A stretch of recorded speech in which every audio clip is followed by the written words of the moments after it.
ವಿಚಾರವಾಗಿ ನೀವು ಸಭೆಯನ್ನು ಕೂಡ ಮುಂದುವರಿಸಿರ್ತಕ್ಕಂಥ ನಿಮ್ಮ ಪ್ರವಾಸ. ಅದೇ ನಾನು ಇವತ್ತು ಚಿಕ್ಕಬಳ್ಳಾಪುರ ಮತ್ತು ಕೋಲಾರಕ್ಕೆ ಭೇಟಿ ಕೊಡ್ತಾ ಇದ್ದೀನಿ.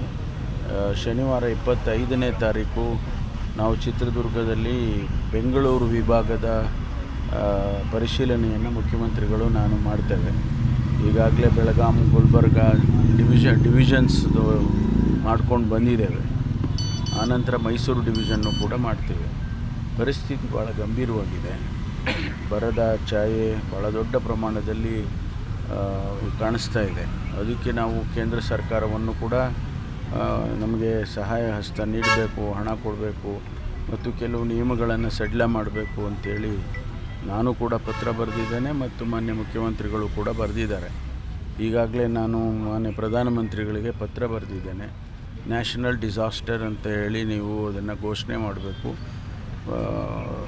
ಆಂಧ್ರದಲ್ಲಿ, ತಮಿಳುನಾಡಲ್ಲಿ, ತೆಲಂಗಾಣದಲ್ಲಿ, ಮಹಾರಾಷ್ಟ್ರದಲ್ಲಿ ಎಲ್ಲ ಕಡೆ ಈ ಬರ ಹೆಚ್ಚಾಗಿದೆ. ಅದಕ್ಕಾಗಿ ಇದನ್ನು ಒಂದು ನ್ಯಾಷನಲ್ ಡಿಸಾಸ್ಟರ್ ಅಂತ ಕರಿಬೇಕು ಅಂತೇಳಿ ಬರೆದಿದ್ದೇನೆ. ಅದಿನ್ನೂ ಯಾವುದೇ ರೆಸ್ಪಾನ್ಸ್ ಬಂದಿಲ್ಲ ನಮಗಿನ್ನೂ. ಏರ್ಪೋರ್ಟ್ ಬರದ ವಿಚಾರವಾಗಿ ನೀವು ಸಭೆಯನ್ನು ಕೂಡ ಮುಂದುವರಿಸಿರ್ತಕ್ಕಂಥ ನಿಮ್ಮ ಪ್ರವಾಸ. ಅದೇ ನಾನು ಇವತ್ತು ಚಿಕ್ಕಬಳ್ಳಾಪುರ ಮತ್ತು ಕೋಲಾರಕ್ಕೆ ಭೇಟಿ ಕೊಡ್ತಾ ಇದ್ದೀನಿ. ಶನಿವಾರ 25ನೇ ತಾರೀಕು ನಾವು ಚಿತ್ರದುರ್ಗದಲ್ಲಿ ಬೆಂಗಳೂರು ವಿಭಾಗದ ಪರಿಶೀಲನೆಯನ್ನು ಮುಖ್ಯಮಂತ್ರಿಗಳು ನಾನು ಮಾಡ್ತೇವೆ. ಈಗಾಗಲೇ ಬೆಳಗಾಂ, ಗುಲ್ಬರ್ಗ ಡಿವಿಷನ್ಸ್ದು ಮಾಡ್ಕೊಂಡು ಬಂದಿದ್ದೇವೆ. ಆನಂತರ ಮೈಸೂರು ಡಿವಿಷನ್ನು ಕೂಡ ಮಾಡ್ತೇವೆ. ಪರಿಸ್ಥಿತಿ ಭಾಳ ಗಂಭೀರವಾಗಿದೆ. ಬರದ ಛಾಯೆ ಭಾಳ ದೊಡ್ಡ ಪ್ರಮಾಣದಲ್ಲಿ ಕಾಣಿಸ್ತಾ ಇದೆ. ಅದಕ್ಕೆ ನಾವು ಕೇಂದ್ರ ಸರ್ಕಾರವನ್ನು ಕೂಡ ನಮಗೆ ಸಹಾಯ ಹಸ್ತ ನೀಡಬೇಕು, ಹಣ ಕೊಡಬೇಕು ಮತ್ತು ಕೆಲವು ನಿಯಮಗಳನ್ನು ಸಡಿಲ ಮಾಡಬೇಕು ಅಂತೇಳಿ ನಾನು ಕೂಡ ಪತ್ರ ಬರೆದಿದ್ದೇನೆ ಮತ್ತು ಮಾನ್ಯ ಮುಖ್ಯಮಂತ್ರಿಗಳು ಕೂಡ ಬರೆದಿದ್ದಾರೆ. ಈಗಾಗಲೇ ನಾನು ಮಾನ್ಯ ಪ್ರಧಾನಮಂತ್ರಿಗಳಿಗೆ ಪತ್ರ ಬರೆದಿದ್ದೇನೆ.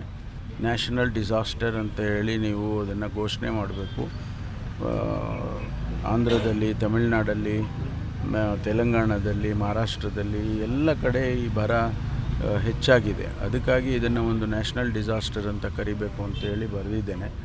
ಅದಿನ್ನೂ ಯಾವುದೇ ರೆಸ್ಪಾನ್ಸ್ ಬಂದಿಲ್ಲ ನಮಗಿನ್ನೂ. ಏರ್ಪೋರ್ಟ್ ಬರದ ವಿಚಾರವಾಗಿ ನೀವು ಸಭೆಯನ್ನು ಕೂಡ ಮುಂದುವರಿಸಿರ್ತಕ್ಕಂಥ ನಿಮ್ಮ ಪ್ರವಾಸ. ಅದೇ ನಾನು ಇವತ್ತು ಚಿಕ್ಕಬಳ್ಳಾಪುರ ಮತ್ತು ಕೋಲಾರಕ್ಕೆ ಭೇಟಿ ಕೊಡ್ತಾ ಇದ್ದೀನಿ.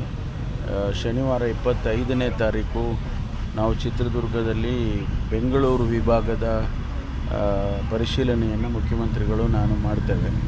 ಈಗಾಗಲೇ ಬೆಳಗಾಂ, ಗುಲ್ಬರ್ಗ ಡಿವಿಷನ್ಸ್ದು ಮಾಡ್ಕೊಂಡು ಬಂದಿದ್ದೇವೆ. ಆನಂತರ ಮೈಸೂರು ಡಿವಿಷನ್ನು ಕೂಡ ಮಾಡ್ತೇವೆ. ಪರಿಸ್ಥಿತಿ ಭಾಳ ಗಂಭೀರವಾಗಿದೆ. ಬರದ ಛಾಯೆ ಭಾಳ ದೊಡ್ಡ ಪ್ರಮಾಣದಲ್ಲಿ ಕಾಣಿಸ್ತಾ ಇದೆ. ಅದಕ್ಕೆ ನಾವು ಕೇಂದ್ರ ಸರ್ಕಾರವನ್ನು ಕೂಡ ನಮಗೆ ಸಹಾಯ ಹಸ್ತ ನೀಡಬೇಕು, ಹಣ ಕೊಡಬೇಕು ಮತ್ತು ಕೆಲವು ನಿಯಮಗಳನ್ನು ಸಡಿಲ ಮಾಡಬೇಕು ಅಂತೇಳಿ ನಾನು ಕೂಡ ಪತ್ರ ಬರೆದಿದ್ದೇನೆ ಮತ್ತು ಮಾನ್ಯ ಮುಖ್ಯಮಂತ್ರಿಗಳು ಕೂಡ ಬರೆದಿದ್ದಾರೆ. ಈಗಾಗಲೇ ನಾನು ಮಾನ್ಯ ಪ್ರಧಾನಮಂತ್ರಿಗಳಿಗೆ ಪತ್ರ ಬರೆದಿದ್ದೇನೆ. ನ್ಯಾಷನಲ್ ಡಿಸಾಸ್ಟರ್ ಅಂತ ಹೇಳಿ ನೀವು ಅದನ್ನು ಘೋಷಣೆ ಮಾಡಬೇಕು. ಆಂಧ್ರದಲ್ಲಿ, ತಮಿಳುನಾಡಲ್ಲಿ, ತೆಲಂಗಾಣದಲ್ಲಿ, ಮಹಾರಾಷ್ಟ್ರದಲ್ಲಿ ಎಲ್ಲ ಕಡೆ ಈ ಬರ ಹೆಚ್ಚಾಗಿದೆ. ಅದಕ್ಕಾಗಿ ಇದನ್ನು ಒಂದು ನ್ಯಾಷನಲ್ ಡಿಸಾಸ್ಟರ್ ಅಂತ ಕರಿಬೇಕು ಅಂತೇಳಿ ಬರೆದಿದ್ದೇನೆ. ಅದಿನ್ನೂ ಯಾವುದೇ ರೆಸ್ಪಾನ್ಸ್ ಬಂದಿಲ್ಲ ನಮಗಿನ್ನೂ. ಏರ್ಪೋರ್ಟ್